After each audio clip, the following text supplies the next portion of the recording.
Hello students, welcome to my YouTube channel let's study. आज की इस वीडियो में हम बात करेंगे approach to assessment and evaluation, यानी कि मूल्यांकन और आकलन के उपागम के बारे में। इसमें हम देखेंगे formative approach, summative approach, grading approach, normative and ipsative approach, criterion referenced and norm referenced approach and constructive approach. ठीक है, आज की वीडियो स्टार्ट करते हैं। सबसे पहले हम बात करते हैं फॉर्मेटिव अप्रोच या संरचनात्मक उपागम के बारे में। संरचनात्मक उपागम क्या होता है? संरचनात्मक मूल्यांकन एवं आकलन का उद्देश्य किसी प्रस्तावित शिक्षा नीति, योजना या कार्यक्रम, पाठ्यवस्तु, शिक्षण विधि, शिक्षण साधन अथवा मूल्यांकन एवं आकलन विधि की कमियों को जानना, उन कमियों को दूर करना और उपयुक्तम शिक्षा नीति, योजना या कार्यक्रम, पाठ्यवस्तु, शिक्षण साधन अथवा मूल्यांकन विधि की संरचना करना है।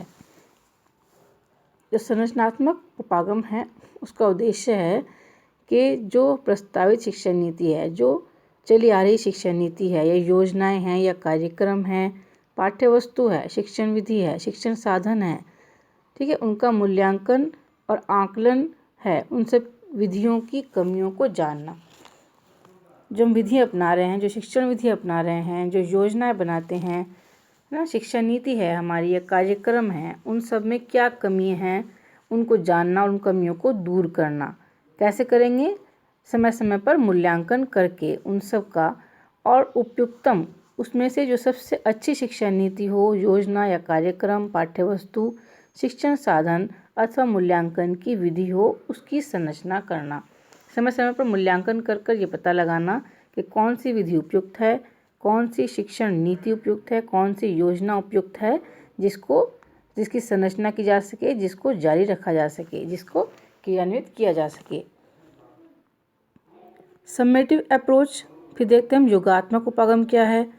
योगात्मक मूल्यांकन एवं आकलन से अभिप्राय किसी पूर्व निर्मित, जो पहले से निर्मित है, उस शैक्षिक कार्यक्रम, योजना या सामग्री की समग्र वांछनीयता को ज्ञात करने की प्रक्रिया से है। जो पहले से निर्मित शैक्षिक कार्यक्रम है, योजना या सामग्री है, शैक्षिक सामग्री है, वो कितनी वांछनीय है, इस प्रक्रिया को हम योगात्मक मूल्यांकन कहते हैं।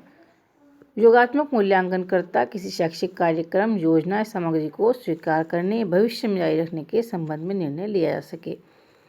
इसका उपयोग हम इसलिए करते हैं जिससे जो हमारा शैक्षिक कार्यक्रम है या योजनाएं हैं, उनको भविष्य में जारी रखा जा सकता है या नहीं, या दूसरे किसी अलग योजना को हमें प्रस्तावित करना होगा, ये निर्णय लिया जाता है। इसमें चूज़ करना होता है कि किस नीति को, किस पाठ्यक्रम को, किस कार्यक्रम को, किस योजना को हमें भविष्य में जारी रखना है, कौन सी योजना उपयुक्त है।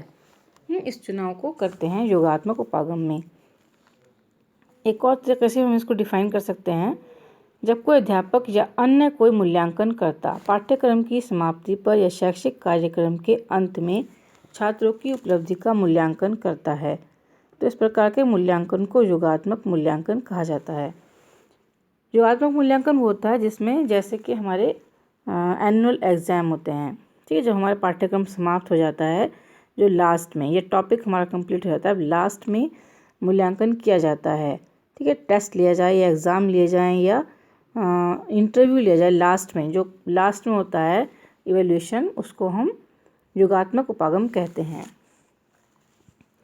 और अगर हम देखें फॉर्मेटिव या संरचनात्मक उपागम उसे कहेंगे जो ड्यूरिंग, पढ़ाई के दौरान किया जाता है।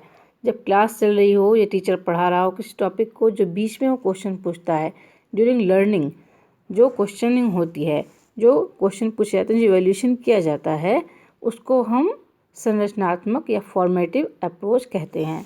तो इस तरह से सम्मेटिव और फॉर्मेटिव होता है।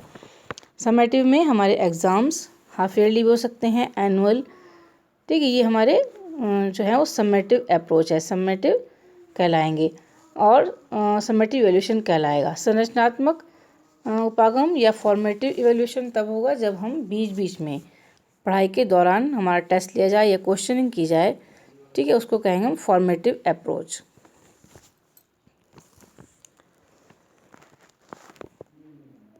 फिर देखते हैं grading approach. This is very important, formative, summative and grading, इसमें से क्वेश्चन आ सकते हैं एग्जाम में। 101 बिंदु अंकन प्रणाली की कमियों के कारण। 101 बिंदु अंकन प्रणाली जो हमारे मार्किंग सिस्टम है, नंबर सिस्टम है, इसमें 0 से 100 तक मार्क्स दिए जाते हैं बच्चों को उनकी उत्तर पुस्तिका पर, उनके आंसर शीट पर। उसको कहते हैं 101 बिंदु अंकन प्रणाली। 101 बिंदु अंकन प्रणाली की कमियां। इस विधि में काफ़ी कमियां हैं। कमियों के कारण शिक्षाविद विशेष कर परीक्षा सुधार के कार्य में संलग्न, जो इस काम में संलग्न हैं, शिक्षा शास्त्री व अनुसंधानकर्ता समय समय पर वर्तमान अंकन प्रणाली में परिवर्तन करने का सुझाव देते रहे हैं। उनका मानना है कि ये जो अंकन प्रणाली है ये सही नहीं है, इसमें बहुत सी कमियां हैं, इनको दूर किया जाना चाहिए और ग्रेडिंग प्रणाली को अपनाया जाना चाहिए। नवीन राष्ट्रीय शिक्षा नीति 1986 की क्रियान्वयन योजना प्लान ऑफ एक्शन में भी विश्वविद्यालय स्तर पर ग्रेड प्रणाली को स्वीकार करने की बात कही गई है। परीक्षक अधिक से अधिक छात्रों को कुछ सीमित संख्या वाली गुणात्मक श्रेणियों 5, 7, 9 आदि में ही सफलतापूर्वक विभाजित कर सकते हैं। कुछ 5 बिंदु ग्रेड प्रणाली को, कुछ विद्वान 7 बिंदु तक, कुछ विद्वान 9 बिंदु ग्रेड प्रणाली को उचित ठहराते हैं। 101 बिंदु अंकन प्रणाली की कमियां क्या हैं, उन कमियों को हम जानें तो हम देखेंगे कि मान लिया हमारे उसमें क्या होता है कि जो उत्तर पुस्तिका है, जो आंसर शीट है, उसमें 100 में से नंबर दिए जाते हैं। किसी बच्चे को आपने 60 मार्क्स है, 60%, 60% नंबर हैं उसके, और किसी बच्चे के 80% मार्क्स हैं, दोनों की डिवीज़न फर्स्ट डिवीज़न कहलाती है। ठीक है, तो उसमें इतना बड़ा डिफरेंस होने के बावजूद दोनों ही फर्स्ट डिवीज़न को ला पाते हैं, फर्स्ट डिवीज़न स्टूडेंट कहलाते हैं, तो ये बहुत बड़ी कमी है। और जिस बच्चे के 60% हैं और किसी बच्चे के 59% हैं, तो वो जो 60% है वो फर्स्ट डिवीज़न और जो 59% है वो सेकंड डिवीज़न स्टूडेंट कहलाता है ना। 1% की कमी से सेकंड डिवीज़न में चला जाता है वो, तो इसलिए इस प्रणाली को सही नहीं समझा जाता है। इसको बदलकर ग्रेड प्रणाली, ग्रेडिंग सिस्टम को अपनाए जाने की सिफारिश की गई है। ग्रेडिंग सिस्टम में ग्रेड बनाए जाते हैं, इसमें ग्रेड पॉइंट होते हैं। देखिए कैसे इसकी जो शीट है उसको हम देख सकते हैं। ग्रेड पॉइंट कैसे जाते हैं, जैसे 4, 3, 2, 1, जो 0 जिसके सबसे कम है वो फेल कहलाएगा। उसके बाद 1 marks below average, 2 marks average और 3 मार्क्स अबव एवरेज और 4 ग्रेड पॉइंट आउटस्टैंडिंग। ठीक है, इसमें 5 तरह के हम वर्गीकरण कर लेते हैं, 5 तरीके से वर्गीकृत कर लेते हैं स्टूडेंट को उनके मार्क्स की बेस पे। जैसे किसी के नंबर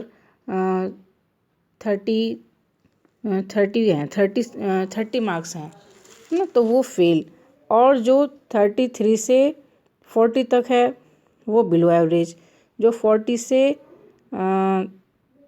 45 के बीच है वो एवरेज, 45 से, इस तरह से इसको हम बनाते हैं। उसके बाद ग्रेड पॉइंट, ये 5 पॉइंट ग्रेड स्केल और दूसरा 7 पॉइंट ग्रेड स्केल है। इसमें हम इस तरह से डिवाइड कर लेते हैं। 5 पॉइंट ग्रेडिंग स्केल में outstanding, above average, average, below average and fail, और 7 पॉइंट में आउटस्टैंडिंग, फिर वेरी गुड, फिर average, satisfactory, poor and very poor. इस तरह से स्टूडेंट के मार्क्स को डिवाइड किया जा सकता है।